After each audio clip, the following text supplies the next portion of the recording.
Estamos de regreso y pasamos ahora a debatir el tema de la semana. ¿Qué nos dice y qué implica la cada vez más baja popularidad del presidente Peña Nieto? Como todos los miércoles está con nosotros Denise Dresser después de unas vacaciones y compromisos laborales que te ausentaste un buen rato. Bienvenida de nuevo, Denise. Gracias. Lamento no haber estado, pero... No pasó nada en este país, no te preocupes. No, nada más hubo otra masacre, otra matanza, otro escándalo de corrupción. Y la fuga del Chapo, ¿no? O sea, así es. Y Francisco Abundis, nuestro amigo Francisco Abundis, director de Parametría, encuestador, analista. ¿Cómo estás, Paco? Muy bien. ¿Por qué no empezamos contigo? Tú traes tu última encuesta precisamente, donde los resultados que traes... Pues a ver, ¿por qué no nos cuentas los resultados que traes? Más bien, si nos pueden poner la primera gráfica, la de aprobación del presidente. Sí, aquí podemos ver la aprobación del presidente en el histórico o en este momento, ¿no? Comparado con otras series, tenemos el nivel de aprobación relativamente más alto, alrededor de 4 o 5 puntos. Sí. Otras series están sobre 39, 41. Reforma en 34. Es de los más bajos que tiene históricos. En la aprobación. Y luego el desaprueba, que es el que se nos está disparando a nosotros, lo tenemos en 54. Que Reforma lo trae en 64. Que hemos tenido otros puntos de 58 en marzo, ¿no? Pero ese creo que es el fenómeno interesante, o bueno, habría varios aquí. Uno es que más que la caída de la aprobación, lo que se está disparando es la desaprobación. Sí. Y lo otro es la pregunta de rigor, y dado los números en economía o en inseguridad, ¿por qué no cae más? Sí. ¿No? Eso es lo interesante, ¿no? Que en la encuesta de Reforma, digamos, es el 34% que lo aprueba, en la tuya es 45%. ¿Qué sostiene la aprobación del presidente? Yo supongo que son los priistas, ¿no? Una explicación es que tenemos niveles de identidad priista a nivel nacional de cerca de 30, 35 puntos. Va variando, pero aún así eso no te explica toda la aprobación. Y los priistas, pase lo que pasa, aprueban a su presidente. Sí, ¿no? Aunque yo también quisiera plantear otra hipótesis, sé que no la compartes conmigo, pero... No, ¿por qué? Porque me lo dijiste antes de que entráramos al aire. ¿De los medios? Sí, el 98% de la población de este país recibe su información política a través de la televisión. Y hay temas que la televisión simplemente no toca, que no se han discutido a fondo, como el de la Casa Blanca, como el de Tanuato, como el de Tlatlaya, como el de Apatzingán. Y creo que eso lleva a una visión del presidente y de su gestión que además se refleja de manera distinta en las encuestas de los líderes, donde la desaprobación es mucho más alta. Sí. Entonces creo que hay pedazos de la realidad nacional que no están siendo presentados como información cotidiana y que eso protege al presidente. ¿Sí estarías de acuerdo tú con eso? De que los medios sin duda le ayudan a la popularidad al presidente. Hay un efecto de medios, pero te podría dar una tercera explicación, porque si esto lo ves a nivel regional, hay mucha varianza. Sí. Es decir, tú tienes estados donde esta aprobación está en 20 puntos. Por ejemplo, Ciudad de México. Sí. Pero tienes otros lugares donde está por arriba de este promedio nacional. Y en general está muy relacionado... Que muy priistas, digamos. O donde les está yendo bien. Querétaro. Es decir, Aguascalientes crecen como chinos. Hay trimestres que crecen a 10. Sí. Es decir, ahí también tienes... Esa es una, y otro estados donde el presidente ha intervenido. Es decir, por alguna catástrofe como, no sé, en Baja California Sur o en Guerrero por inundaciones. Yo nomás quiero decir, for the record, como se dice, que no es que no esté de acuerdo con la hipótesis que tú lanzas. Yo creo que pesa más el tema de la identidad partidista. O sea, quizás sea multifactorial, ¿no? Son muchos factores, muchas variables, la que explica por qué no cae más el presidente.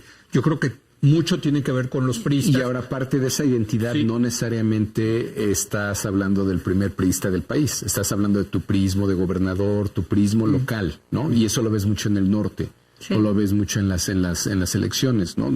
Cuando tienes ya electorados divididos por mitades entre panismo y prismo. Pero está interesante el debate en el sentido de... Yo creo que es una aprobación baja para estándares mexicanos. Claro, históricamente baja. Pero también el debate puede ser, pero debería estar más abajo, ¿no? Yo sí creo que debería estar más abajo, y creo que va a estar más abajo en la medida en la que la economía siga con perspectivas bastante negativas. La paridad del peso vis-a-vis el dólar, más allá de las explicaciones sobre el dólar y China. El tema internacional. Para mí siempre han sido un termómetro para la población de cómo está la confianza vis-a-vis el gobierno. Y de hecho, hace un par de semanas salió una nota en el Financial Times de que explicaba lo que estaba ocurriendo en México con el peso.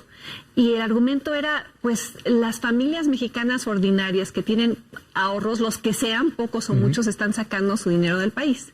Y en la medida en la que eso siga ocurriendo y el peso se vaya deslizando, y hoy otra vez el Banco de México recorre para abajo las expectativas de crecimiento, eso más que la Casa Blanca, más que Ayotzinapa. Es una buena pregunta para Francisco. ¿Qué tanto pesa la parte económica en la popularidad del presidente? No venía preparado, pero les voy a dar algunos datos. Sí, tiene como 15 gráficas ahí. Casi 80% de la población está enterado digamos, de cuánto está aumentando el dólar, y te lo da con números. Wow. O sea, son niveles de atención altísimos. Sí, porque puedes decir que solo la clase media, que es la que tiene... Pero insisto, es una especie de termómetro psicológico. Lo interesante es, vean la respuesta a esta pregunta, en su opinión, ¿el aumento del dólar es culpa de la crisis económica que se vive en el mundo, por ejemplo Grecia y otros países, o es culpa del gobierno mexicano? Sí, está buena la clarísima. Sí. 31% es culpa del gobierno mexicano. Mira, nada más. 21% es un tema contextual, está pasando en el mundo. Ambos, 20%, no sabe 22%. A mí me parece relativamente bajo, digamos esto, dado tu argumento, que solamente 31% diga que es culpa del gobierno mexicano. O sea, hay una explicación ahí contextual de esto está un poco fuera de control en todos lados y no necesariamente, pero los niveles de atención están hasta arriba, ¿no? Entonces, si vamos a qué tanto afecta la situación económica, te diría depende a quién responsabilices. Bueno, Castañeda el lunes mencionaba otra encuesta donde se preguntaba quién es responsabilidad de la fuga del Chapo. La gran mayoría decía el presidente. Ah, sí, claro. Directamente echándole la culpa al presidente, ¿no? No al secretario de Gobernación, no a los custodios, no, al presidente. Sí, son estos eventos a los que te refieres, es que de pronto parece que no se relacionan con estos números, ¿no? Y la propia elección intermedia también lo revela. Uno esperaría que con estos niveles de desaprobación al PRI le hubiera ido peor, lo cual también te sugiere las dinámicas locales, los estados que controlan, la especificidad, por ejemplo, de la elección en Chiapas y cómo 25% del voto del Verde proviene de Chiapas, y vemos también otros estados donde el control priista te lleva a resultados que contravienen la percepción presidencial, es ese priismo local vivo, intenso y con una gran capacidad para sacar y movilizar el voto. Ahora, no es que al PRI le haya ido bien. Finalmente es su segundo peor número en la historia. El peor es 2006, que es 28 puntos. Sacó 29, pero dada la pulverización del poder, ¿no? Dado que hubo elecciones que se ganaron con 22 puntos, distritos o jefaturas de delegaciones y dada la alianza con el Verde. Ahora, para poner esto más complejo, sucede que a nivel internacional... Perdón, eso es importante. A nivel, o sea, si la izquierda hubiera ido unida, al PRI le hubiera ido de la cachetada, ¿no? Así es. Pues. O si el PAN logra 4 puntos más de población, de votación, el PRI hubiera sido desastroso. Sí, tiene las dos lecturas. El saldo parece positivo, pero es un saldo donde le fue mejor, relativamente mejor al que tiene identidad partidista más alta. Pero en cada elección va perdiendo más y más votos. Eso sí. Así es. 29%. 29% ya, para empezar ya bajaste de 30. Sí. Segundo, pues otra vez es solamente comparable con 2006, donde Madrazo quedó con 24 y el PRI quedó con 28. 22, Madrazo. Pero 22, lección interesante para una izquierda que antes de la elección, y bueno, incluso en las primeras semanas después, decía que jamás iban a colaborar los unos con los otros. Esa fue la posición de Andrés Manuel López Obrador. No habrá ningún acercamiento con el PRD y con esa izquierda que se ha traicionado a sí misma. Pues ante estos números, creo que la opción tiene que ser una coalición de izquierda. Sí, digo, si la si la logran. Ves lo que pasó en Guerrero. No, pero para el PRD va a ser muy difícil. Bueno, en fin. Nada más para dar otro comparado, independientemente de la explicación, aún tomando el dato de Reforma, que fuera 34 puntos, está por arriba de Bachelet, que tiene 27 en Chile. Ya está, con reshuffle. Ya, junio del 15. Sí. Nicolás Maduro, que tiene, bueno, pese a tener razón, ¿no? La situación de Venezuela, 26. Rajoy, 25. Santos en Colombia tiene 22. Fíjate. Hollande, que tuvo su buen momento después de la crisis y el atentado de Charlie Hebdo, que llegó a 40, ya otra vez está en 19. Y ya la crisis más notable. Estar brincando de felicidad en Los Pinos, donde además todo lo comparan hacia abajo, ¿no? Pero Dilma Rousseff está en 8, ¿no? 10, no exageres. 10, es que yo vi una que ya estaba en un dígito. Es margen, ¿no? Sí, pero finalmente estás a nivel de... Sí hay países peores. A eso me refiero. Para citar al clásico. Bueno, exactamente. Y si lo quieres poner mejor, estás al nivel de David Cameron en la Gran Bretaña o estás al nivel de Correa en Ecuador. Claro, entonces, ¿no? ¿Por qué vemos a un presidente que parece no reaccionar ante eventos que al Círculo Rojo le importan? De rendición de cuentas, de combate a la corrupción. Pues porque están viendo estos números y ven los resultados de la elección y no están compartiendo esa ansiedad o piensan que esa ansiedad es infundada desde la perspectiva de su permanencia en el poder. O hacen una lectura muy literal, muy selectiva, porque va a ser el caso de Nuevo León para ver que sí pasan cosas. Sí. ¿No? Pero a ver, eso me lleva a preguntarles, para terminar esta discusión, ¿se debería de preocupar el presidente? Mira, yo creo que sí. Yo creo que sí, en la medida en la que, y insisto, el factor económico va a ser muy importante para la percepción del voto. Lo que viene no es nada bueno. Exacto, los precios del petróleo, no sé si temas como la Casa Blanca y el reporte que va a salir de este grupo especial nombrado por la Comisión Interamericana de Derechos Humanos van a tener algún impacto. ¿Sobre qué es eso? Sobre Ayotzinapa. Es el reporte autónomo que va a salir sobre Ayotzinapa. No sé si eso va a incidir. A mí me parece que debería preocuparse porque la nave no va. O sea, somos un país que nuevamente está cojeando de lado, a pesar de las 11 reformas estructurales. Oye, pero lo de la casa ya lo pasaron, ¿no? ¿No te parece? O sea, por desgracia, yo pienso, pero lo de la casa ya está, ya la salvaron. Falta la famosa investigación de Virgilio, ahí la van a enterrar. Es difícil decirlo porque es una especie de acumulado de temas que no sabes en qué momento van a tener un punto de inflexión. Lo de la fuga del Chapo, pues también. Sí, es decir, el ridículo de la fuga del Chapo, man. Parte de la explicación de lo que pasó en el 12 con la sobreestimación en la votación por el presidente fue que no vimos el tamaño de la pendiente de la caída, que es algo que nos podría pasar también con todos estos eventos. Finalmente es un acumulado. Yo creo que está preocupante el 16, pues la tentación ya prácticamente de cualquier candidato de cualquier partido es, si no me la das ya ves que hay una nueva figura, que eso va a cambiar la ecuación completamente. de salirse del partido, ¿no? Esa famosa lectura de Albert Hirschman. Sí. Exit, voice or loyalty. Salida, me manifiesto o me voy. Así es. Y luego para el 18 vas a tener fenómenos similares. Si lo que vamos a ver en el 16 es lo que vimos en el 15, pronunciado, acelerado y magnificado.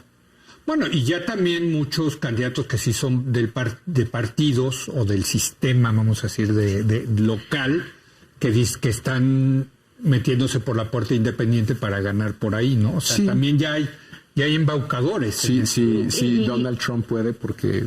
Pero, es que Buganza, ¿viste lo de Buganza en Veracruz? ¿No? Claro. O sea, que diga que es independiente, por favor, ¿no? Sí, o no partidista, ¿no? Pues sí, ¿no?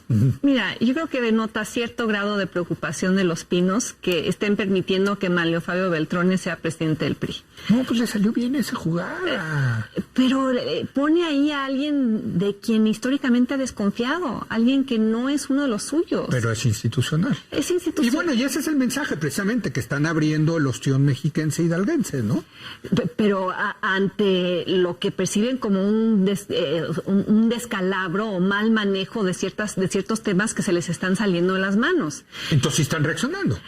Sí, pero no como uno quisiera. O sea, están reaccionando como reaccionó el Instituto Nacional Electoral hoy, diciendo que las violaciones del Partido Verde a la ley habían sido sistemáticas, más no lo suficientemente graves para quitarle el registro. Mañana viene Lorenzo Córdoba a platicarnos de eso. Bueno, pues me encantaría estar aquí, porque... ¿Quieres ver? Con mucho gusto. Si pues quieres, ahorita vemos si puedes en tu agenda y con mucho gusto te invitamos.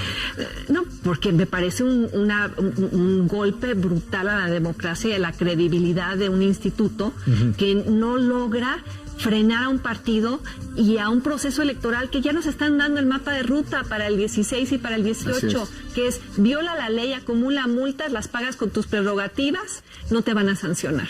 Sí. Más allá de eso. En conclusión, Francisco. Que yo creo que vamos a seguir viendo este tipo de fenómeno numérico donde el presidente le va relativamente bien, y sí, lo preocupante es qué tipo de lectura se está haciendo. Yo creo que la lectura es literal. Yo sí creo que lo de Manlio Fabio es una muestra de preocupación.